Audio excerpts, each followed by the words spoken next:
The training bay hums with the smug calm of a machine that knows it can fling everyone into the ceiling. I call roll, count helmets, and pretend the wandering coffee bulb isn't plotting to assassinate my uniform. 0G Day. I'm Captain Marcus Hale, and my job is to stop 20 alien cadets from inventing a new kind of accident. SAI, the ship's AI, chirps attendance and starts the recorder. For pedagogy, she says in the tone of someone who has already named the clip. The bay dewaits with a soft sigh. Tethers slacken.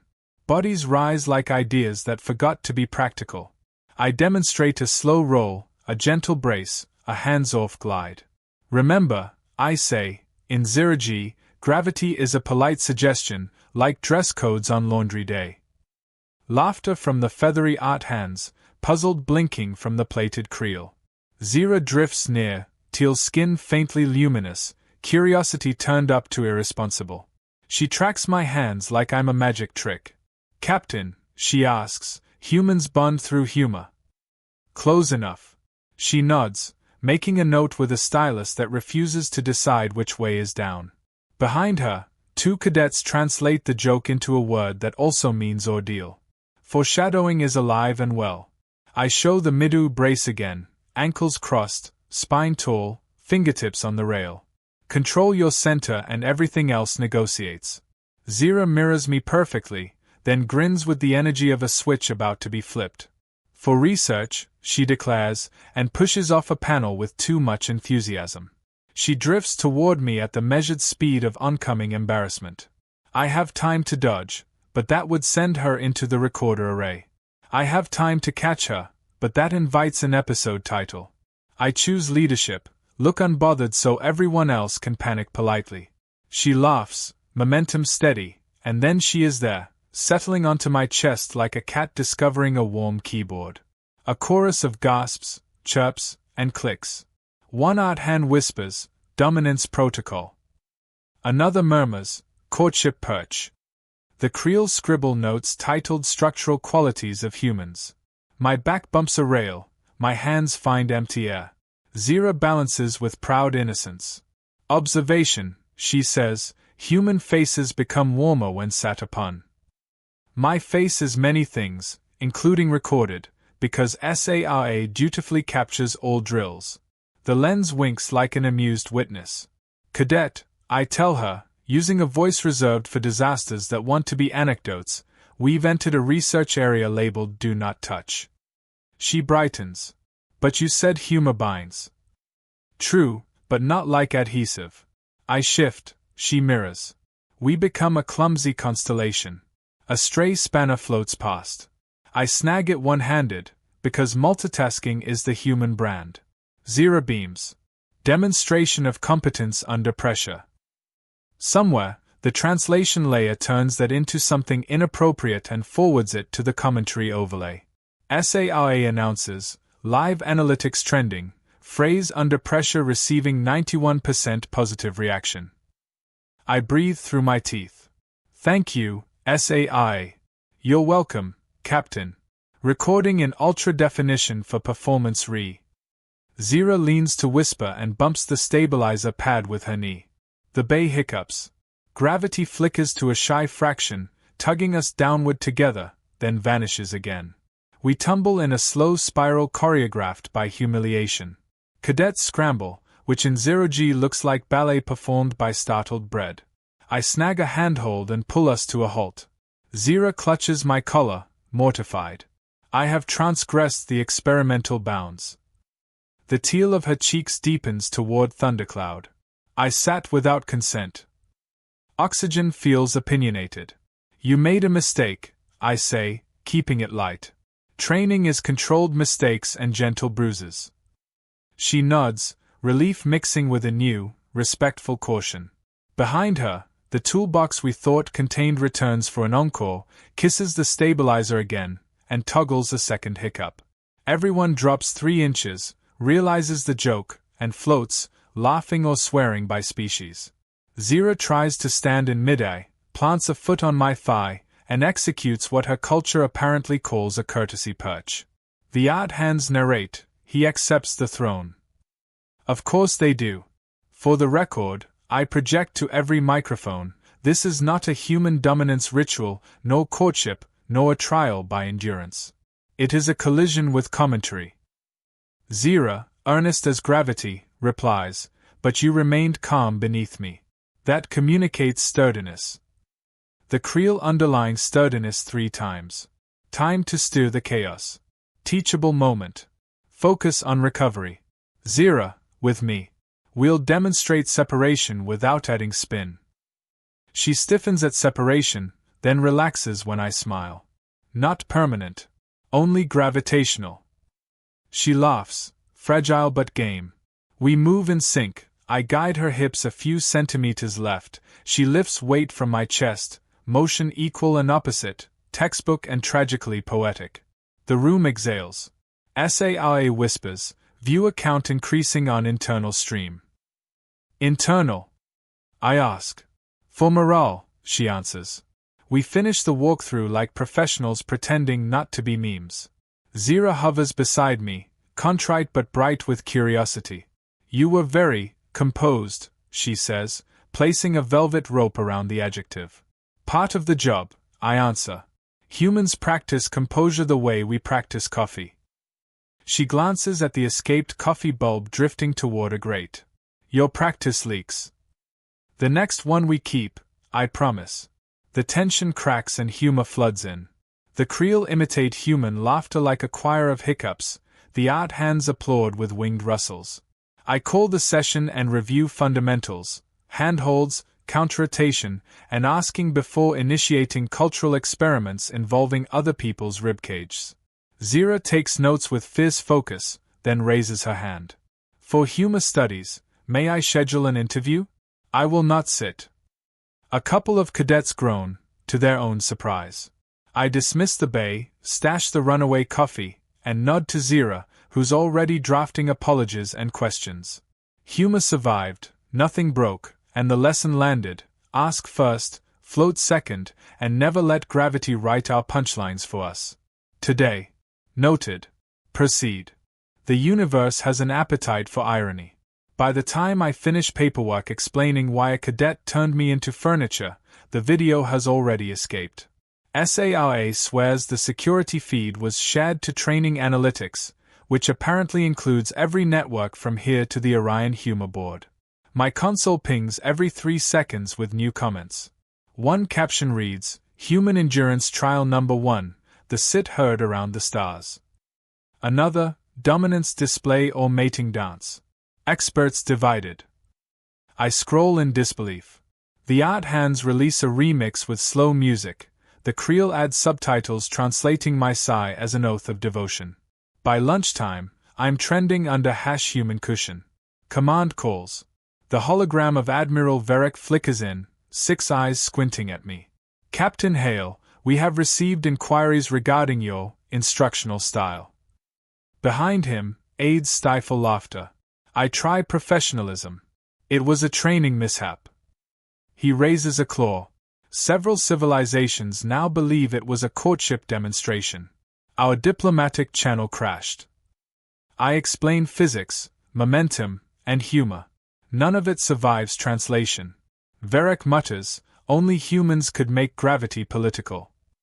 Across the ship, Zira hides behind her datapad, fielding interview requests. They keep asking if sitting is always step 1, she says, mortified. One network invited me to judge a contest called Sit With Me for Science. I rub my temples. Congratulations, cadet, you've invented an international misunderstanding. She frowns. I only wanted to participate in humor. I gesture to the newsfeed showing fan art, half of which would scandalize gravity itself. You succeeded. SAIA interrupts. Incoming broadcast request. Galactic News Net seeks comment from the participants of the SIT incident. I decline. She chaps, decline recorded as mysterious silence, interpreted as human stoicism. Great. Stoicism now trends as a fitness challenge. Zira floats closer. Captain, perhaps we should clarify. The AI adds, public perception, 92% favorable. They find the event inspirational. I stare. Inspirational? It was a collision. Exactly, SARA says, you collided with destiny. I mute her. An internal memo arrives from HR, or whatever passes for HR in space, asking for a cultural sensitivity statement. I write, humanity appreciates curiosity but prefers informed consent before being used as furniture. They revise it to, humans welcome all forms of cultural exchange. Bureaucracy loves ambiguity. Later, I venture into the mess hall. Conversations stop. A Creole offers me her seat. An art hand bows. Zero waves awkwardly, face glowing turquoise. I apologize again. I understand humans value personal space. Usually, I reply, though apparently, the galaxy disagrees. She hesitates, then bursts out laughing, high, ringing, contagious. The room follows. Laughter breaks the spell, and for a moment, we're just people caught in the same absurd story. My communicator buzzes. The AI reports, you have been nominated for the Federation's Cultural Integration Medal. I blink. For what? Bridging physical and emotional gaps between species. Zira covers her face. They think I was conducting diplomacy. I grin despite myself.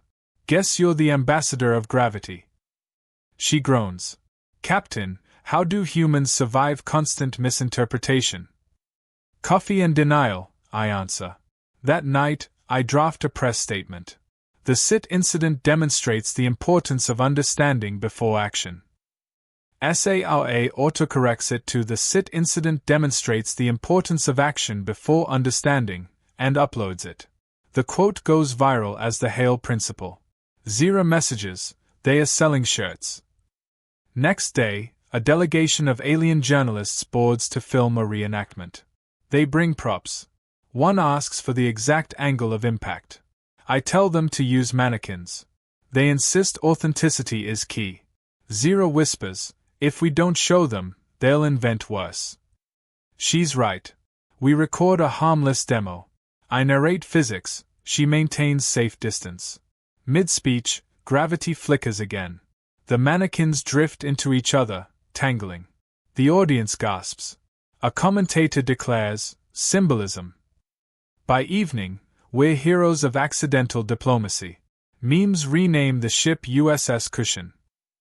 My inbox fills with endorsement offers, anti-gravity chairs, stress pillows, slogan mugs reading Stay Grounded. Zira sends me one labeled Property of Science.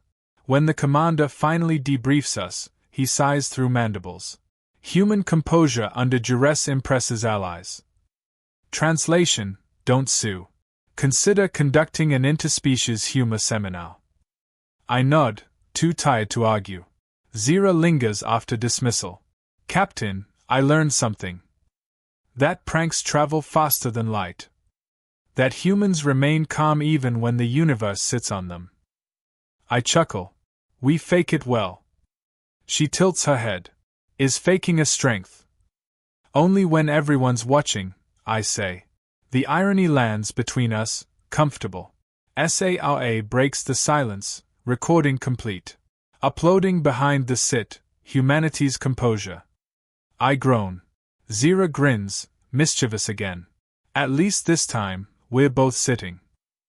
The ship hums in agreement, and somewhere in the data streams, a billion viewers click replay. The broadcast countdown ticks in my ear while I check the color MIC for the 5th time. SAIA insists the audience reach exceeds 800 million. Zira floats beside me, expression composed through sheer terror. The council expects a cultural clarification, the galaxy expects romance, and I expect indigestion. The red light flashes on. I smile. Greetings, citizens of the Federation. I'm Captain Hale, human representative for zero-gravity training. My cadet and I are here to clear up a minor misunderstanding. Zira nods stiffly. It was educational. The translator lags half a beat, turning her words into, it was intimate. The crowd erupts in digital applause. I keep the smile fixed. Training accidents are a normal part of learning. No rituals involved. The translator renders, Training passion is part of learning. Ritual optional. I glance at SAI's monitor, ratings spiking, comments scrolling like meteor trails. The AI whispers, engagement optimal. Zira fumbles a cue card and whispers, they think we're lovers. Then let's teach them professionalism, I murmur. I launch into a speech about gravity fields, improvising metaphors. When the universe pushes down, humans push back. The aliens here, when the universe sits, humans rise stronger. They cheer. I realize I've just invented philosophy by accident. Zira relaxes, catching the tone. Yes, she adds, humans endure contact. The translator lands the final word like a punchline. Laughter across the feeds. I decide to lean into it.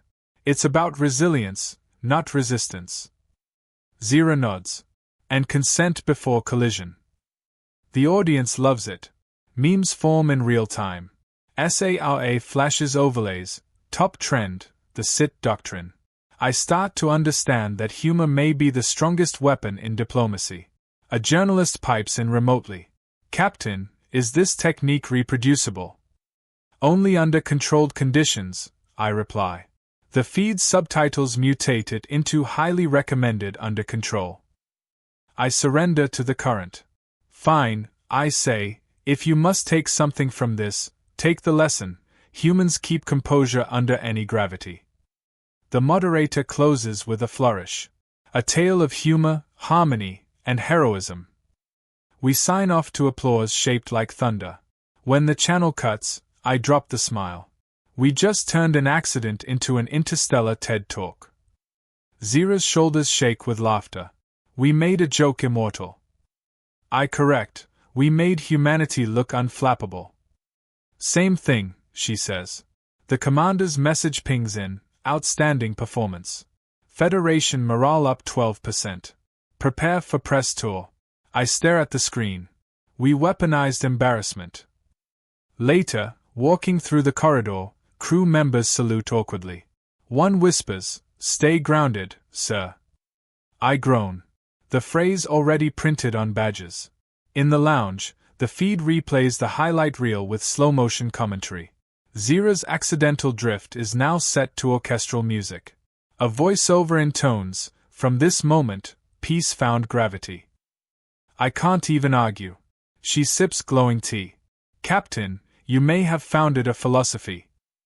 Next time I trip, will they start a religion? She considers it. Depends who catches you. SARA interrupts. Transmission from Federation Council. They wish to trademark the SIT doctrine. I rub my face. Let them. Just don't let them make plush toys. Already in production, she replies. Zira laughs so hard she floats off the couch. I can't help joining her. Maybe this is humanity's secret weapon, laugh first, explain later. Humor bridges what logic can't. For all the memes and chaos, we've proven something. Humans adapt, even when crushed under cosmic misunderstanding. Zira grins through the laughter. Captain, you're very calm under observation. Experience, I say. Every human learns to smile while the universe sits on them. The line sounds rehearsed, but it feels true, and somewhere across the stars, billions of viewers decide that's exactly what makes us worth keeping around. Weeks have passed and the galaxy still refuses to move on. Every communication packet carries a reference, every academy recruits using my face with a caption about endurance. The council names me liaison for humor-based diplomacy. I consider resignation, but the pay bump is decent. Zira arrives at my office carrying a datapad stacked with survey results. 90% of respondents claim the SIT doctrine improved interspecies relations, she reports, eyes bright. The other 10% bought novelty chairs. I sigh. At least someone's sitting comfortably. She grins. Captain, your phrase is now a proverb. When gravity sits, rise higher. They print it on meditation posters. I pinch the bridge of my nose. We've turned a physics accident into self-help. She laughs. That's very human. We traveled to the annual Federation Summit, escorted by reporters. Every question is the same. Did we plan it? Are we together? What's the secret to calm? I answer, flexibility and caffeine. Zira adds, and humor. They lap it up. Behind the cameras she whispers, humor saves face, humans invented it as armor. She's right. Even in embarrassment, we perform composure until it becomes truth. The speech at the summit is short and mercifully clear. Unity often begins with misunderstanding, I tell them. We stumbled into cooperation. Let's call it progress through clumsiness. The audience roars approval. The Federation awards me a medal shaped like a cushion. Zira pins it upside down. Authenticity, she says, and the crowd loves it. After the ceremony, the two of us find a quiet viewport. Stars drift without commentary. For once, no cameras. Zira breaks the silence. I used to think humans were fragile. We are, I admit. But we bend instead of breaking. She nods slowly. You turn accidents into lessons. That's resilience disguised as foolishness. And you, I counter, turn pranks into treaties. Not bad teamwork. She smirks. So, Captain, was it worth the trouble? I look at the medal, the endless stars, the faint reflection of her grin. If history remembers us for one ridiculous moment that made people laugh instead of fight, I'll take it. SARA chimes through the comms, ever the opportunist. Recording this heartfelt exchange for educational outreach. I answer without looking away. Sure, just cut the sentimental music this time. Noted, she says, already composing background strings. Zira chuckles. Your AI doesn't listen. Neither does the galaxy, I reply. But at least it laughs now. She considers this, then quotes my accidental motto, when the universe sits, humans stand taller. The words sound almost wise in her accent. I shrug. Fake it till the cosmos believes you. Messages continue to pour in for weeks, students reenacting our zero-G mishap, diplomats citing the SIT doctrine as proof of human composure, even a comedy troupe staging a reenactment titled Pressure Points. Zira sends me a clip of the performance. Their version ends with a dance. They improved the choreography, she teases. Less bruising, I admit. The laughter between us is easy now, a shared language. When the new batch of cadets arrives, they treat the training bay like sacred ground. I make the introduction simple. This room teaches humility. And maybe gravity. Zira assists as co-instructor, hovering gracefully but always checking her trajectory before approaching. The lesson ends without collisions, which almost disappoints me. As the recruits file out, one asks if the story was true. I answer, mostly. But remember, legends grow lighter in zero-G. Later, alone in the bay, I float for a moment, weightless and calm. The hum of the ship feels like quiet applause. Humanity's reputation across the stars now rests on a single absurd event, and somehow that feels fitting. We never conquer the unknown with force alone, we trip over it, laugh, and learn how to land on our feet. Zira's voice echoes from the corridor. Captain, want to grab coffee before the next session? Only if we stay upright, I call back. No promises, she says. The door slides shut behind her laughter, and I find myself smiling. SARA logs the day's entry, human-Aryan relations stable. Humor index elevated. I drift toward the exit, the gravity slowly returning, pressing down like a reminder. It's familiar now, a companion rather than a burden. The galaxy may never stop joking about the SIT incident, but that's fine. In the end, every misunderstanding is a story waiting to be retold, and if humanity's legacy is laughter, I can live with that. As I step onto solid ground, I whisper to no one in particular, stay grounded, and somewhere, the ship hums approval.